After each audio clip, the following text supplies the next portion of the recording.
लेकिन यहाँ आपको बहना नहीं है। क्यों कि गुरु का काम बहते को लगा दो ठोर। गुरु क्या करता, गुरु की जरूरत क्या पड़ी?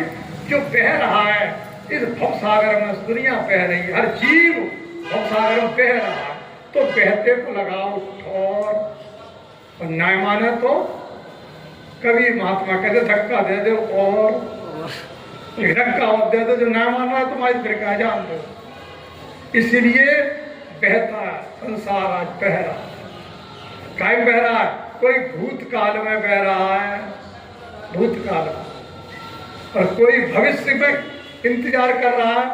क्या इंतजार कर रहा है भविष्य में? क्या अब तो साफ संबल में अवशेष निकलना शुरू हो गए। अब तो कल भगवान उसमें आएंगे। कहाँ आएंगे? संबल। लेकिन संबल का अर्थ नहीं जाने। संबल का अर्थ ये नहीं है कि संबल व जिला में भगवान आएंगे। भगवान का अवतार होता संबल। पृथ्वी का, आकाश का, धरती का बल जो होता है वो सम हो जाता है। आप विज्ञान की दृष्टि से देखना, 21 सितंबर के लिए संबल होता है, ठीक है। 2-3 बार संबल आता है पृथ्वी पर, जिसको रामनवमी बोलते हो, भगवान राम का अवतार में संबल आता है। जिसको जन्माष्टमी, कृष्ण जन्माष्टमी बोलते, संबल आता है। और 21 सितंबर के विषय में आप पढ़ लेना, गूगल पर सर्च करके पढ़ लेना 21 सितंबर में कितनी बड़ी ताकत है। 21 सितंबर को दिन और रात बिल्कुल बराबर। 21 सितंबर को, 21 दिसंबर को सबसे छोटा दिन और सबसे बड़ी रात, 21 जून को सबसे बड़ा दिन और सबसे छोटी रात। ये वेद शास्त्रों की बात। तो मेरा कहने का आपसे निवेदन ये है कि अगर आप जीवन का फायदा चाहते हो तो आपको भगवान को प्रकट करना पड़ेगा। ऐसे काम न चलेगा। प्रकट करो अपने जीवन में। अब कैसे आप प्रकट करोगे? इसके लिए होती है युक्ति, तरकीब। जैसे कोई आदमी आपसे ये कहे कि एक अंगारा दे करके कि इसको पूरे रोशनाबाद में घुमा लाओ, तो क्या आप हाथ से लेकर अंगारा पूरे रोशनाबाद में घुमा सकते हैं? और एक व्यक्ति आपको चिमटा और दे दे लो, या कोई और बर्तन दे दे लो, इसमें रख करके घुमा दो, आप रोशनाबाद नहीं, आप महदूद तक घुमा दें। तो हमारे संतों ने युक्ति दी, और युक्ति से मिलती है मुक्ति। इसलिए संत को पहले नंबर लिया जाता है। और गुरु की आवश्यकता क्यों पड़ती है? हमको 4-5 प्रश्नों को हल करना है। गुरु में और भगवान में क्या अंतर है? गुरु में और संत में क्या अंतर है? निराकार में और साकार में क्या अंतर है? जब तक ये 4-5 प्रश्न आप अपने जीवन में हल नहीं करेंगे तब तक आपका भला नहीं होगा। तो एक भजन थोड़ा सा आप जो विभोर होकर के गाएंगे उनको लाभ निश्चित मिलेगा, क्योंकि मेरे जीवन का प्रैक्टिकल है, वो मैं आपके सामने रख रहा हूँ। आप उसको समझो। और उस प्रैक्टिकल के बल पर मैं बहुत ऊंचे नीचे कामों को करके देखा। ऐसी बात नहीं है, मैं अपने प्रैक्टिकलों को तुम्हारे सामने रखता हूँ, और मुझे जो लाभ है वही मैं आपको देना चाहता हूँ। और मेरे पास आप भी अपना फायदा उठाओ, आप भी दुनिया में मुस्कुराते हुए रहें। क्यों? ये जो दुनिया है इसको क्या कहेंगे आप? इस दुनिया को दुखों का सागर कहते हैं, दुखालय, दुखों का घर। ये दुखों का घर है। एक बुढ़िया का एक जवान बेटा खत्म हो गया। आप लोग ध्यान से सुने। बुढ़िया का जवान बेटा जब खत्म हो गया तो बुढ़िया महात्मा जी के पास पहुंची। महात्मा जी बोले, हाँ। बूढ़ी माँ, क्या बात? मेरा बेटा, इकलौता बेटा था, वो खत्म है। बोले, मैं आपकी शरण में आई हूँ, मेरे बेटा को आप जीवित। बोले, जीवित हो जाएगा, परेशान हो। तो बुढ़िया खुश हो गई। बोले कि मैं जो कराऊँ तू कोई काम कर सकती है? बोले, आप जो कहेंगे। बोले, भिक्षा लेके आ, भीख मांग लाएगी? बोले, हाँ, आप जो कहेंगे मैं कर रहा हूँ तैयार, मेरा बेटा जीवित हो जाएगा। बोले, जीवित हो जाएगा 2 मिनट में, भीख मांग के ला। बुढ़िया भीख मांगने के लिए चली। महात्मा जी ने रोका कि रुक जा। बोले, महाराज क्यों? ऐसे घर से भीख मांग के लाना जिसके घर में मौत ना हुई। अब वो गई ठीक है, जिस घर में जाए और जब भी भीख देने आए तो वो बुढ़िया पूछा करे कि तुम्हारे घर में मौत ना हुई है? चाचा खत्म है गए, 13वीं करके ही नीचे। दूसरे घर में गई, भिक्षा लेके आई बूढ़ी माँ, हमारे भैया खत्म है गए। ऐसा कोई घर नहीं मिला जिस घर में मौत नहीं हुई हो। आप लोग इतने भारी संख्या बढ़ के है, आपका घर ऐसा, आपके पड़ोस में भी ऐसा घर है जिसको कभी मौत ना हुई है? सब मौत सबके घरों में घूमती फिरती है, पर दुख तो सबके पास है। और बाबा नानक देव ने भी यही कहा कि जब सबके पास दुख है तो बूढ़ी माँ पता तू ही, अब तेरा बेटा फिर कैसे जीवित हो जाएगा? तो चरणों में गिर पड़े। अगर ये विधान नहीं होता तो क्या भगवान राम अपने माता पिता को खत्म हो जाने देते? भगवान के माता पिता थे कि नहीं थे? फिर माता पिता को जीवित कर लेते, लेकिन नहीं। जो सिस्टम है वो कुछ भी हो उसे तो करना ही पड़ेगा। भगवान राम ने उस सिस्टम में अपने को ढाल के दिखाया, कितना दुख उन्होंने झेला, देखा आपने, खूब सुना है।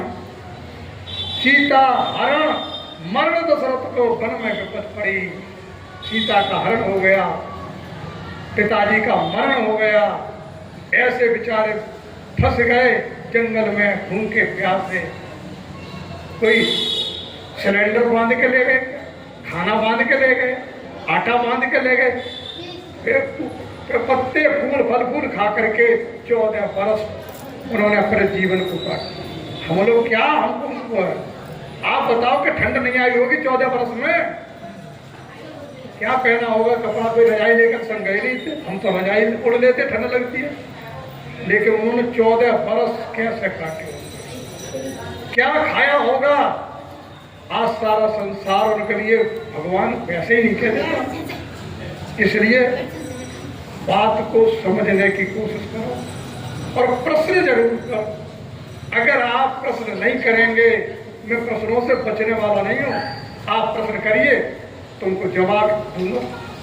आज कर लिए, लिख लीजिए, अगले संडे में पूछ लीजिए, बीचों के प्रोग्राम उसमें लिख के लाइए कि हमारे इस प्रश्न का, तो आपके अंदर निकलेगा कुछ और कुछ अंदर जाएगा।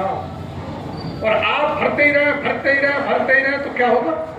जो अच्छा है वो निकलने लगेगा। आप दूध के गिलास भर लेना, दूध और उसमें पानी भरना शुरू कर देना, दूध आपका सारा खाली हो जाएगा। तो आप उसमें से मत बनिए। जैसे एक गुरु का एक चेला था, तो गुरुजी ने कहा, बेटा आरती के लिए घी नहीं है और सब्जी वगैरह के लिए तेल नहीं है, लेके आओ। अब वो चेला जब तक कुटिया में ढूंढने लगा कि काहे में लेके आऊं तेल और घी, तेल और घी, तेल और घी लेके काहे में आऊं, तो वो दीपक मिल गया। कौन सा? देखा दीपक जो दोनों तरफ होता है, नीचे को भी होता है और ऊपर को दीपक ऐसे होते, तो उसने बीच में पकड़ लिया, पकड़ने वाला होता था। यहाँ आरती करते थे, दिखाओ उठा के लाओ, मैं दिखाई देता हूँ आपको। देखो चिराग से कहते दीपक उठाना, भले ये लिया खा लिए इस तरह का। तो अब तो ये इसमें थोड़ा ये पहले जो आता था तो नीचे भी इतना ही होता बराबर था, देखा होगा। तो उसे वो मिल गया और लेके दुकानदार के पास पहुंचा। दुकानदार ने पूछा क्या लोगे? बोले उसमें 1 रुपये का टका रुपये का घी दे दो, तो ऊपर घी दे दिए। अगर जी और क्या लोगे? बोलने के 1 रुपये का तेल दे दो। आपको नीचे कर दिया और ऊपर नीचे वाला ऊपर कर लिया, तो घी कहाँ गया? दुकान पे गिर गया। और तेल लेकर के आए गुरुजी के पास। गुरुजी ने पूछा बेटा क्या लेके आए? बोले गुरुजी तेल और ननद 2 चीजें मंगाई, घी भी तो मंगाया, तेल कहाँ है? बोले गुरुजी ये, और घी कहाँ? न तेल है न घी है। तब गुरुजी ने कहा बेटा तू भटमूर्ख, तू मूर्ख भी नहीं है, तू तो भटमूर्ख है। तो भटमूर्ख बन के काम नहीं चलेगा कि कुछ भी ना रहे, न जाला है न बाला, न तेल रहा न घी रहा। इसलिए बात को समझो, प्रश्न लिख के लाओ, जो बात है उसका हल करो अपने जीवन, जो बात समझ में नहीं आ रही है। और जब आपकी समझ में आएगी, मैं गारंटी लेता हूँ, आप मरीज बनाने के लिए मैं थोड़ा आपको बुलाया, मैं तो डॉक्टर बनाने की ट्रेनिंग दे रहा हूँ कि डॉक्टर बनकर के आप भी डॉक्टरी करो, आप भी लोगों का भला करो। इसके लिए आपको ये मानव का चूल्हा मिला है और भगवान राम ने इसकी महिमा गाई है, बड़े भाग्य मानुष तन पावा। ये बड़े भाग्य से मिला, भाग्य से नहीं मिला, बहुत बड़ा भाग्य था। कबहु के कर करुणा निर्दयी, देत ईस बिन हेतु सनेही। बिना हित के, बिना करुणा करके भगवान ने करुणा करके आपको मनुष्य बना दिया। अब आप मनुष्य जैसे काम ना करें तो भगवान फिर क्या करें? इसमें भगवान की क्या गलती है? आपको मनुष्य बना दिया। तो भजन को आप समझें।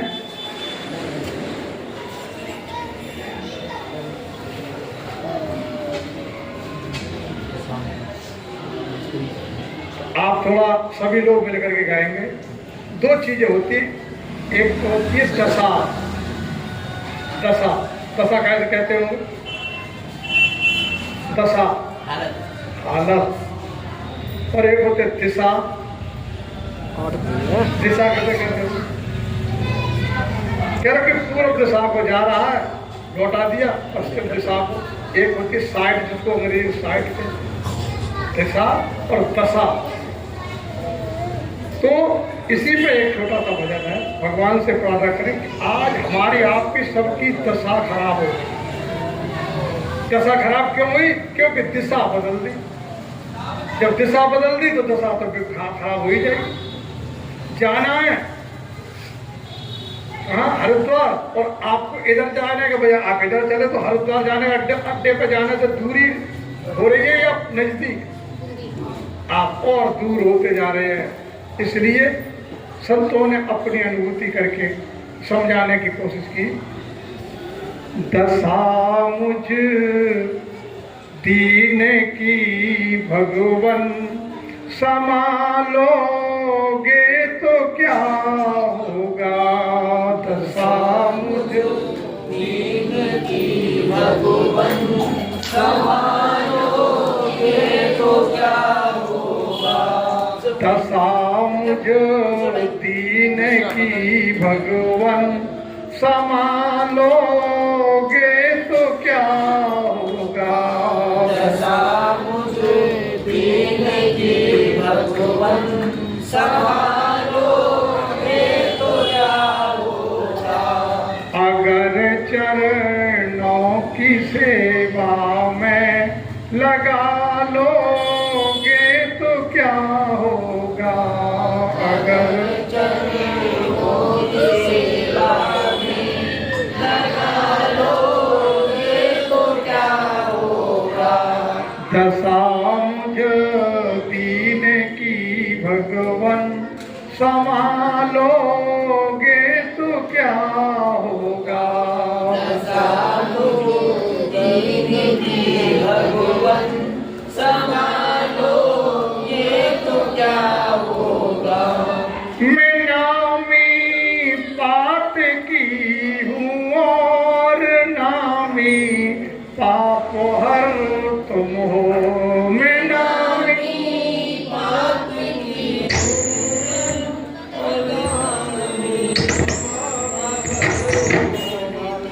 अब ये बड़े समझ में। मैं नामी पाप की हूँ और नामी पाप हर तुम हो। मैं नामी पाप की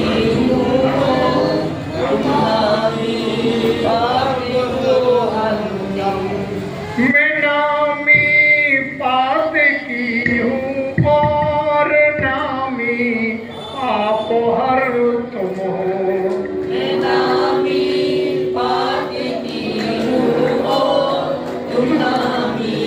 पाप हर तुम हो। जो लाजा मोनो नामों की बचा लो